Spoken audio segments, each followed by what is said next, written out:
Hello, hello students. Today we are going to see very important topic. Three topics are there.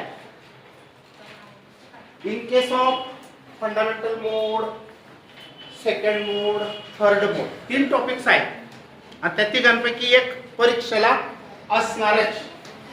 पहिला type आहे pipe closed at one end की जो व्हिडिओमध्ये मी सकाळी टाकलेला आहे. दुसरा टाइप आहे pipe open at both ends आणि तिसरा टाइप स्ट्रिंगचा आहे. सोनोमीटरच्या दोन ब्रिजेस मधली जी स्ट्रिंग असते व्हायब्रेटिंग स्ट्रिंग तिचा आहे. तो पण आता अपलोड होत आहे. तो संध्याकाळपर्यंत भेटून जाईल आणि हा पण भेटून जाईल. म्हणजे तीन टॉपिक एका दिवसात आपण कव्हर करतोय. तर बघा हे फास्ट का करतोय तर तुमच्यासाठी. तिला स्टॉप करायला लावा. ते बाकीचे एक तर तिकडे बसायचे. मग हे काम रिकामं करायचं असेल इथं नाही बसायचं आणि दूर बसा. आता बघा एकदम सोपा आहे. जर पहिला याच्या अगोदरचा पहिला असेल तर त्याच्यात मी खूप वेळ एक्सप्लेनेशनवर रिपीट केलेला आहे. तुम्हाला कदाचित बोर होईल परंतु ते आवश्यक आहे फिट होण्यासाठी. बरोबर. आता हा किती सोपा टॉपिक आहे बघा. 4 मार्काला विचारला जातो. 3 पैकी एक फिक्सच आहे. Pipe closed at one end, pipe open at both ends आणि तिसरा व्हायब्रेशन्स ऑफ स्ट्रिंग. इथं एअर कॉलम आहेत पहिल्या 2 प्रकारमध्ये. तिसऱ्या प्रकारमध्ये म्हणजे साऊंड वेव्ह आहेत तिथे आणि तिसऱ्या प्रकारात मात्र ट्रान्सव्हर्स वेव्ह आहेत. हा फरक एवढा आहे बघा. तिघ टॉपिक सोपे आहे. त्यांचं जे लॉजिक मी लिहिलेलं आहे शॉर्टमध्ये अगदी सोपं आहे पाठ करायला किंवा अभ्यास करायला. पॉकेट मार्क्स आहे.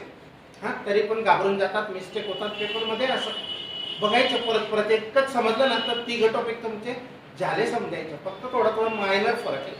आता बघा vibrations of air column in A pipe open at both ends. हा पाईप आहे ओपन ॲट बोथ एंड्स.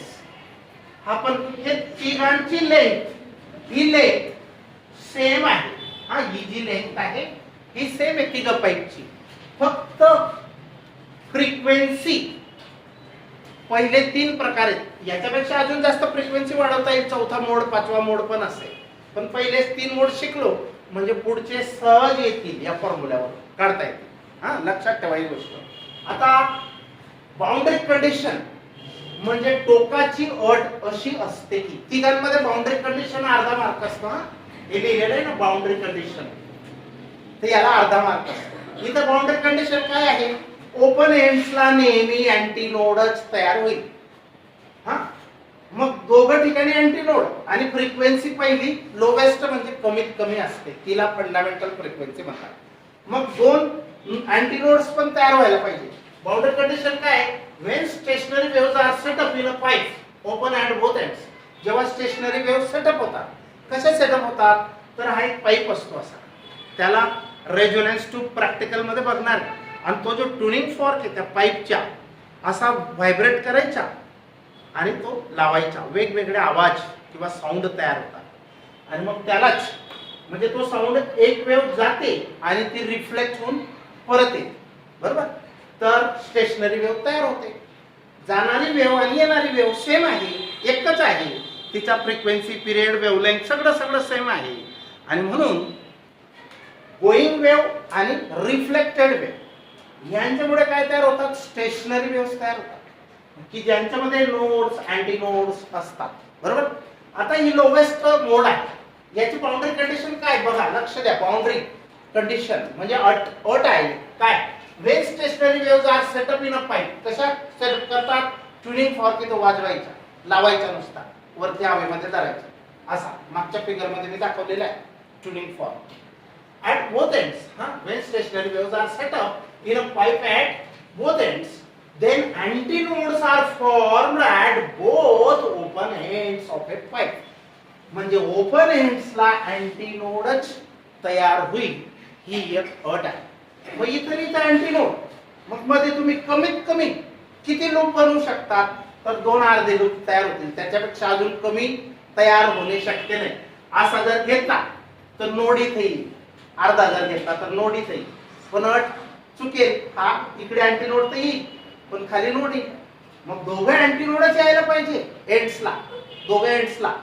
आणि होतं काय की पाईपची लेंथ ही कमी असते आणि अँटीनोड मात्र थोडासा वरती तयार होतो ऍक्च्युअल मध्ये, कारण ट्युनिंग फॉर्क हा त्या पाईपला टच नाही करता पण थोडा वरती धरतो आणि तिथून जी हवा आहे वरची, मध्ये तर आहेच एअर कॉलम, पण जी हवा आहे ती पण व्हायब्रेट होते याच्या प्रमाणे, म्हणून हा अँटीनोड थोडासा एंडच्या वरती किंवा बिलो तयार होतो. आणि एवढं जे अंतर आहे ते गणतीमध्ये धरायलाच पाहिजे, त्याला ई म्हणजे एंड करेक्शन असं आपण म्हटलेलं आहे. तो टॉपिक पण आपण व्हिडिओ बघितला आहे. एंड करेक्शन किती असतं? 0.3 टाइम्स द डायमीटर. हे एका सायंटिस्टने फाइंड आउट केलं प्रॅक्टिकली. 0.3 times the diameter. कोणाचं डायमीटर? हा जो पाईप आहे गोल, याच्या डायमीटरच्या 0.3 टाइम्स हा एंड करेक्शन असतो. आणि ही व्हॅल्यू मोजावी लागते डायमीटर. आता पुढच्या प्रॅक्टिकलला ते मोजणार आहेत आपण, हे समजेल तुम्हाला रेझोनन्स टू प्रॅक्टिकल मध्ये. तर हा डायमीटर मोजून त्याला 0.3 ने मल्टिप्लाय करून मग करेक्ट लेंथ एल मिळवली जाते. ही करेक्ट लेंथ कुठून कुठे आहे? इथून तर इथपर्यंत आहे. ही करेक्ट लेंथ आहे. हा एल म्हणजे काय असतो? कॅपिटल एल म्हणजे काय असतो? तर एल हा स्मॉल एल प्लस ई असतो. पण इथं दोन ई आहेत, कारण दोन टोकं ओपन आहेत. मागच्या वेळेला फक्त सिंगल ई होता, मागच्या याच्या अगोदरचा टॉपिक. इथं मात्र डबल ई आहे आणि ही करेक्ट लेंथ ही आहे. लक्ष द्या, ही करेक्ट लेंथ, ही लेंथ ऑफ पाईप आहे, ओनली पाईप, बरोबर. आणि हे एंड करेक्शन दोन ठिकाणचं ई प्लस ई किती झाले? 2e. हे ऍड केलं तरच आपल्याला करेक्ट लेंथ मिळेल. हा समजलं. मग बाउंड्री कंडिशन काय बघा? when the stationary waves are set up in a pipe open at both ends, antinodes are always formed at the open end. This is the boundary condition, fundamental mode. पहिला mode. The lowest frequency with which an air column can vibrate is called as fundamental mode, and the lowest frequency with which the air column in a pipe at both ends vibrates is called as fundamental frequency, and the corresponding mode is called as fundamental mode. समजलं का? Lowest frequency अशी कमीत कमी फ्रिक्वेन्सीने हा air column, मधली हवा, air column म्हणजे मधली हवा व्हायब्रेट होते कमीत कमी फ्रिक्वेन्सीने. त्या फ्रिक्वेन्सीला त्याची त्या पाईपची फ्रिक्वेन्सी, सॉरी पाईप मधल्या एअर कॉलमची फ्रिक्वेन्सी ला फंडामेंटल फ्रिक्वेन्सी असं म्हणतात. आणि तो जो प्रकार आहे करस्पॉन्डिंग मोड, फंडामेंटल फ्रिक्वेन्सीचा, त्याला फंडामेंटल मोड असं म्हणतात. आता बघा, 2 हाफ लूप्स आर फॉर्म्ड. दोन अर्धे लूप तयार होतील कंडिशन प्रमाणे. कंडिशन काय सांगितली? ओपन एंड्सला अँटीनोड तयार व्हायला पाहिजे, पण अँटीनोड एकदम एक्झॅक्ट या एंडला न तयार होता, इथं न तयार होता. तो कुठे तयार होतो? इथं आणि इथं. असं का? कारण की ट्युनिंग फॉर्क जो आपण व्हायब्रेट करून त्याचा साऊंड सोडतो त्या पाईप मध्ये, तर थोडासा टच न करता वरती धरावा लागतो. मग तेवढा अंतर आपलं गणतीमध्ये धरलं जात नाही, पण तो एअर कॉलम पण व्हायब्रेट होत असतो आणि तिथं खरा अँटीनोड तयार होतो खाली. ह्या एकदम एंडला नाही तयार होत, थोडंसं खाली. ते अंतरला एंड करेक्शन ई असं म्हणतात. आता pipe closed at one end मध्ये एकच ई होतं, इकडे बंद होता, आवाज जायचा आणि निघायचा. पण इथं दोघं ओपन एंड आहेत. ह्या पाईप मधून सुद्धा चांगल्या प्रकारे आवाज येतो. वेगवेगळे वाद्य असतात, तिथं ही सिस्टम वापरली जाते, त्यांना कळतही नाही. आता पुढची गोष्ट बघा, समजलं मग हे fundamental mode. 2 half loops are formed. दोन अर्धे लूप आहे. आता बघा, वेव्ह लेंथ ही किती आहे? ती वेव्ह कोणती पण असतो, तिचं ही लेंथ वेगवेगळी असते. वेव्हलेंथ जितकी मोठी तितकी फ्रिक्वेन्सी कमी. वेव्हलेंथ जितकी कमी तितके जास्त लूप्स म्हणजे फ्रिक्वेन्सी जास्त. नंबर ऑफ लूप्स म्हणजे फ्रिक्वेन्सी. आता ह्याला आपण लॅम्बडा म्हणू शकतो. दोन लूप्स बघा, हा आणि हा, दोन लूप्स म्हणजे काय? लॅम्बडा. मग एक लूप म्हणजे काय? Lambda by 2. आणि अर्धा लूप इकडे ना अर्धा लूप तिकडे. लक्ष द्या, एक लूप, सॉरी दोन लूप म्हणजे लॅम्बडा. दोन लूप कावर? ही वेव्ह म्हणजे लॅम्बडा असतो. मग दोन लूप म्हणजे लॅम्बडा, तर एक लूप म्हणजे किती? Lambda by 2. आणि एक लूप लॅम्बडा बाय 2 आहे, पण आपला अर्धाच आहे. आणि हा इकडे अर्धा, अर्धा अर्ध्यातून मिळेला. मग अर्धा किती असेल? Lambda by 4. किती असेल? हा लूप आहे इकडचा असा, किंवा हा लॅम्बडा बाय 4. मग हा लॅम्बडा बाय 4 प्लस हा लॅम्बडा बाय 4 किती झाले 2 लॅम्बडा बाय 4 2 लॅम्बडा बाय 4 म्हणजे बे एक की बे बे दुने 4 म्हणजे लॅम्बडा बाय 2 4 आणि 4 आणि लॅम्बडा बाय 4 म्हणजे काय 1/4 चतकोर असे चतकोर 2 केले तर अर्ध म्हणजे लॅम्बडा बाय 2 टोटल लेंथ किती आहे इथून इथपर्यंत मग लॅम्बडा बाय 2 ही वेव्ह वेगळी आहे ही वेव्ह वेगळी ही वेव्ह वेगळी या तिघांच्या वेव्हलेंथ पण वेगळ्या आहेत फ्रिक्वेन्सी पण वेगळ्या आहेत नंबर ऑफ लूप्स आता वेव्हलेंथ ही मोठी वेव्ह आहे ही तिच्यापेक्षा छोटी आहे अजून तिच्यापेक्षा छोटी वेव्ह ही आहे मग वेव्हलेंथ कमी होईल छोटी म्हणजे तर फ्रिक्वेन्सी वाढत जाईल याच्यापेक्षा ही हायर नेक्स्ट हायर आहे हिच्यापेक्षा ही नेक्स्ट हायर फ्रिक्वेन्सी आहे आता बघा two half loops are forward in figure A A B C तीन figure length of air column किती आहे कॅपिटल एल आणि लेंथ ऑफ लूप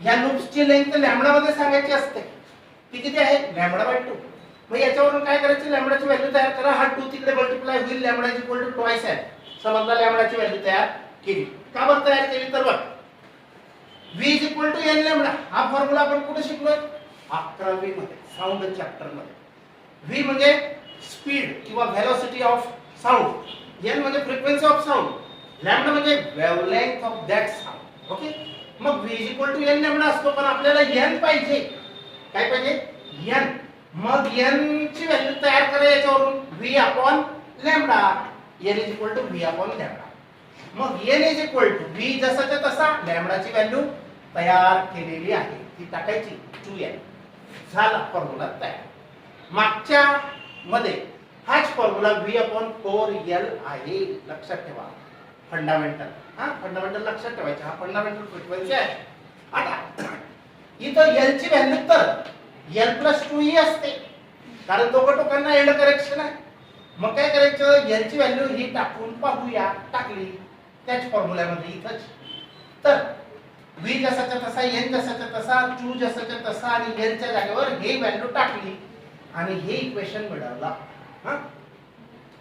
हे किंवा हे सेमच आहे फक्त l अख्खा इथं अख्खा l दिला तर हा वापरायचा आणि हा तुकडं वेगळं वेगळं सांगितलं length of pipe end correction तर हा वापरायचा सेम फॉर्म्युला आहे समजलं आता या ठिकाणी दिस इज फंडामेंटल फ्रिक्वेन्सी ही जी आहे ही फंडामेंटल फ्रिक्वेन्सी n ची व्हॅल्यू ही v अपॉन 2l n म्हणजे काय length of air column small l म्हणजे लेंथ ऑफ पाईप लक्षात ठेवा e is the end correction so this is the fundamental frequency this और दिस हे ब्रॅकेट है लेट इट बी इक्वेशन 1 और first harmonic fundamental frequency is the itself is the first harmonic fundamental frequency ही स्वतः पहिला harmonic असते हे लक्षात ठेवा आता फर्स्ट ओव्हरटोन समजला हा मोड फर्स्ट मोड फंडामेंटल त्याच्यानंतरचा वर चढ म्हणजे पुढची स्टेप आता याच्यापेक्षा जास्त फ्रिक्वेन्सीने व्हायब्रेट करायचं आहे याच्यापेक्षा किती पण जास्त नाही याच्यानंतर तीच फ्रिक्वेन्सी असली पाहिजे त्याला म्हणायचं सेकंड मोड त्याला काय म्हणायचं सेकंड मोड आणि तो फर्स्ट ओव्हरटोन असतो याला सेकंड मोड जरी हेडिंग दिलं तरी चालेल सेकंड मोड इज आता in this mode one full 2 half loops are form figure B ही बी फिगर आहे इथं वन फुल आणि 2 हाफ लूप्स तयार करायचे आहे आता अट काय आहे दोघं टोकांना अँटीनोड तयार होतात ही अट आहे मग हिच्यापेक्षा जास्त फ्रिक्वेन्सी पण पाहिजे आपल्याला मग किती ऍडजस्ट होतील लूप्स इथं एक फुल आणि 2 अर्धे बरोबर कारण ती कंडिशन पण सॅटिस्फाय करायची की ओपन एंड्सला अँटीनोडच तयार होतात मध्ये काही पण असो मग याच्यापेक्षा हायर पण पाहिजे पण याच्यानंतर हीच पाहिजे त्याच्यामध्ये अजून कोणीच नाही व्हायब्रेट फ्रिक्वेन्सीज नाही किंवा पॉसिबिलिटीज नाही तयार करणे हे असे लूप्स तयार करणे याच्यानंतर हा एक लूप आहे हा एक फुल 2 हाफ म्हणजे 2 लूप्स आहेत इथं 2 फुल आणि एक अर्धे अर्धे म्हणजे फुल 3 फुल आहे बरोबर आता समजलं बघ तर in this mode 1 full and 2 half loops are formed figure B आता loops sorry let n1 lambda 1 की the frequency and wavelength for this mode आता n1 आणि लॅम्बडा 1 का घेतला आपण कारण त्याच्यापेक्षा फ्रिक्वेन्सी वेगळी आहे वेव्हलेंथ पण वेगळी ही छोटी वेव्ह आहे फ्रिक्वेन्सी वेव्हलेंथ बदलली second mode the length of air column is equal to length of loop. हाच फॉर्म्युला बघा. हा इतकं जर पाठ झालं ना हे सगळं तोंडी पाठ.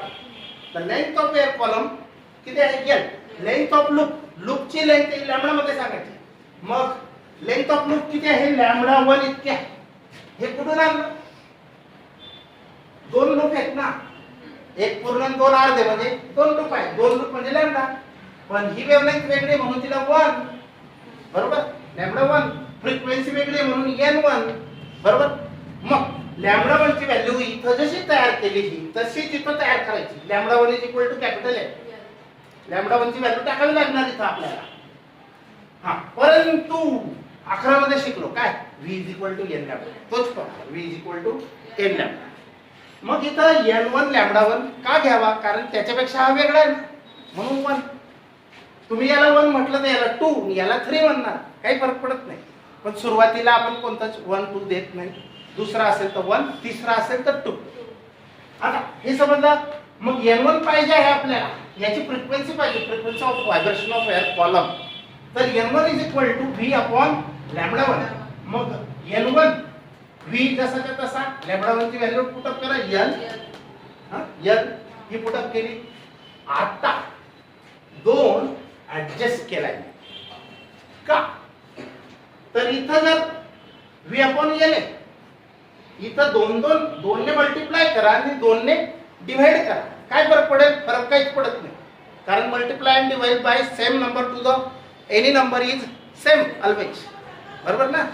Multiply and divide by any number is same. मग ह्याला असं ऍडजस्ट केलं. का ऍडजस्ट केलं हे ब्रॅकेट कारण v अपॉन l बद्दल आपण n वापरू शकतो फंडामेंटल फ्रिक्वेन्सी. हा v अपॉन 2l म्हणजे काय आहे n आहे बघा. हा 2 जसाच्या तसा याची व्हॅल्यू काय आहे n. फंडामेंटल फ्रिक्वेन्सी ही v अपॉन 2l फंडामेंटल. तर हा 2l बरोबर. मग याला अजून मॉडिफाय करू शकतो. हा फॉर्म्युला बनला n1 is equal to 2 v upon 2l म्हणजे 2n. तर ह्याला n दिला हे काढू शकतात. vl वेगळा दिला तर हा फॉर्म्युला वापरायचा आणि एंड करेक्शनचा दिला तर हाच फॉर्म्युला कसा मॉडिफाय करायचा हाच फॉर्म्युला इथं लिहिलाय बघा. But l is equal to capital L is equal to correct length is equal to small l length of pipe plus 2 times the end correction. मग ह्या l ची व्हॅल्यू ही पुटअप केली कुठं इथं. हा 2 v जसाच्या तसा l ची व्हॅल्यू फक्त ही पुटअप केली आणि काय n1 इज इक्वल टू काय आलं मग हा 2 आणि ही व्हॅल्यू हा म्हणजे कोण आहे हाच आहे. हा आणि हा कोण आहे n आहे फंडामेंटल. हा n आहे. मग ह्याच्या बदल्यात n टाकला. हा 2 जसाच्या तसा n1 जसाच्या तसा म्हणजे हेच आहे इथं फक्त n ची व्हॅल्यू स्पेशल घेतलेली आहे बाकी काहीच नाही. हे नाही पण लिहिलं तरी चालेल. आता 1 काय सांगतो 2 काय सांगतो. n हा म्हणजे फ्रिक्वेन्सीचा टप्पा. याच्यानंतर हीच फ्रिक्वेन्सी आहे अजून यांच्या मध्ये दुसरी कोणतीही नाही. म्हणून याला ओव्हरटोन म्हणतात. पुढचा टप्पा याच्यानंतर फ्रिक्वेन्सीचा नंबर असा की टप्पा असा की जो याच्यानंतरही वरचढ. आता याला ओव्हरटोन म्हणायचं आणि integral multiple of fundamental frequency is called as harmonic. आपण शिकलो हार्मोनिक्स अँड ओव्हरटोन्स शिकलं की नाही. मग हा काय असतो फंडामेंटल फ्रिक्वेन्सीचा जो मल्टिपल असतो integral multiple that is called harmonic. आणि इकडचा जो फ्रिक्वेन्सीचा नंबर असतो त्याला ओव्हरटोन म्हणतात. ओव्हरटोन म्हणजे याचा फर्स्ट ओव्हरटोन हा. मग first overtone is equal to second harmonic. बघा first overtone is equal to second harmonic. हे लिहायचं विसरायचं नाही. हे पण लिहिलेलं असं इथं पण लिहिणार आपण. ओके. मग समजलं की नाही हे काय काय आहे. ही लेंथ लॅम्बडा 1 कशी घेतली समजली की नाही. पाठ करायची गरजच नाही. एक फुल 2 हाफ म्हणजे 2 फुल. 2 फुल म्हणजे लॅम्बडा. फक्त 1 2 केव्हा लावायचा वेगवेगळं असेल तेव्हा लावायचा. आता थर्ड मोड बघूया. कोणता मोड थर्ड मोड. थर्ड मोडला सेकंड ओव्हरटोन असं पण म्हणतात. थर्ड मोड जरी लिहिलं वापरलं शब्द तरी चालेल. आता बघा दिस मोड कंटेन्स या मोड मध्ये याच्यापेक्षा हायर पाहिजे याच्यापेक्षा जास्त फ्रिक्वेन्सी पाहिजे. हा तर मग आणि एंड पॉइंट्सला अँटीनोडच तयार व्हायला पाहिजे. मग असं किती ऍडजस्ट करू शकता तिथं, अजून एक लूप वाढवणार बस. हा, कारण याच्यानंतर पुढची हीच फ्रिक्वेन्सी असेल, अजून मध्ये यांच्या दरम्यान अजून ती वेगळी नाही, याच्यानंतर हीच येईल. आणि मग इथं 2 फुल 2 हाफ किती झाले, 3 लूप झाले. मग 2 लूप म्हणजे लॅम्बडा आणि तिसरा लूप म्हणजे अर्धा लॅम्बडा. मग लॅम्बडा आणि हाफ लॅम्बडा किती झाले, 1.5. 1.5 म्हणजे 3/2. लॅम्बडा 1 किती झाले, 3/2. लॅम्बडा 2 सॉरी, इथं लॅम्बडा 2 घ्यायची, फ्रिक्वेन्सी N2 घ्यायची. हा, दिस मोड कंटेन्स 2 फुल 2 हाफ लूप. समजलं? कारण हे फिगर फार सोपी बघा. ही कंडिशन अट लक्षात ठेवली तर हे काढणे, फक्त ही लेंथ सेम आहे. हा, ही लेंथ पाईपची सेम आहे. आता late N2 and lambda 2 be the frequency and wavelength for this mode. या मोड साठी N2 आणि lambda 2 हे फ्रिक्वेन्सी आणि वेव्हलेंथ आहे. मग हा फॉर्म्युला परत वापरा. Length of air column is equal to length of loop. Length of air column किती आहे, फिक्स आहे, L कॅपिटल L. हा, कॅपिटल L. आणि लेंथ ऑफ लूप लॅम्बडा मध्ये सांगायची असते. लूप ची लेंथ ही लॅम्बडा मध्ये सांगायची असते. मग लॅम्बडा किती आहे, 3 λ/2. याच्यावरून लॅम्बडा 2 ची व्हॅल्यू तयार करून ठेवून द्या. लॅम्बडा 2 ची व्हॅल्यू काय आहे, हा 2 मल्टिप्लाय होईल 3 डिवाइड होईल, कारण 3 इथं मल्टिप्लाइड आहे, वरती येतो आणि हा 2 खाली आहे, तो खालचा वरती मल्टिप्लाय होईल 2L. हा, 2L/3 हा लॅम्बडा 2 तयार करून ठेवणार का, पुढे लागणार आहे बघा.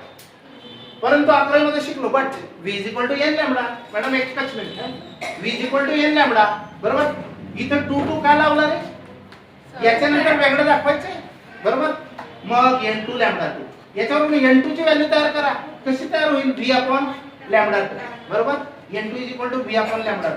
आता लॅम्बडा 2 ची व्हॅल्यू तयार आहे, 2L/3 टाकली, V/2L/3 N2 समजलं. आता हा सिंपलीफाय करा, हा 3 कुठे जाईल, वरती जाईल. 3 times the V/L, V/2L, 3 times the V/2L. आणि याला असं का बनवलं, वेगळं का लिहिलं, कारण हा काहीतरी आहे, कोणीतरी आहे. V/2L काय फंडामेंटल फ्रिक्वेन्सी आहे. V/2L प्रत्येक ठिकाणी तयार करायचं. इथं 2 ऍडजस्ट करावं लागतं, इथं ऍडजस्ट करायची गरज येत नाही. मग हा N आहे, म्हणजे बघा N2 = 3N. इथला 2 म्हणजे ओव्हरटोन, 3 म्हणजे हार्मोनिक, म्हणजे सेकंड ओव्हरटोन. हा, this the second overtone is the third harmonic. समजलं? आता हा जो फॉर्म्युला आहे, हा याची L ची व्हॅल्यू पाहिजे तर टाकून घ्या, आणि वेगळा फॉर्म्युला जेव्हा या व्हॅल्यू दिलेल्या असतील तर हा वापरणे, आणि या व्हॅल्यू डायरेक्ट दिलेल्या असतील तर हा वापरणे. मग समजलं, second overtone is the third harmonic. आता लास्ट बघा, फ्रॉम इक्वेशन 1 2 3, हे नंबर 3 आहे, हे नंबर 1 आहे, हे नंबर 2 आहे. तिघांचा विचार करा, काय दिसतंय, कोणत्या हार्मोनिक्स आहे. आता फर्स्ट हार्मोनिक आहे, हा सेकंड हार्मोनिक पण आहे, आणि थर्ड हार्मोनिक पण हजर आहे. हा, फ्रॉम इक्वेशन 1 2 3 ऑल ऑड नाही, हा इवन भी नाही, all harmonics are present when pipe is open at both ends. आणि ह्याला आपण जनरलाइज करू शकतो. कसं, हा नंबर पेक्षा हा 1 ने जास्त आहे बघा, ह्या नंबर पेक्षा हा 1 ने जास्त आहे. मग इथं P जो ठेवणार तुम्ही, त्या P मध्ये 1 मिळवा, that is formula. Pth overtone is equal to the P+1 times harmonic. बरोबर. I did one exhaustion of Oh, stop.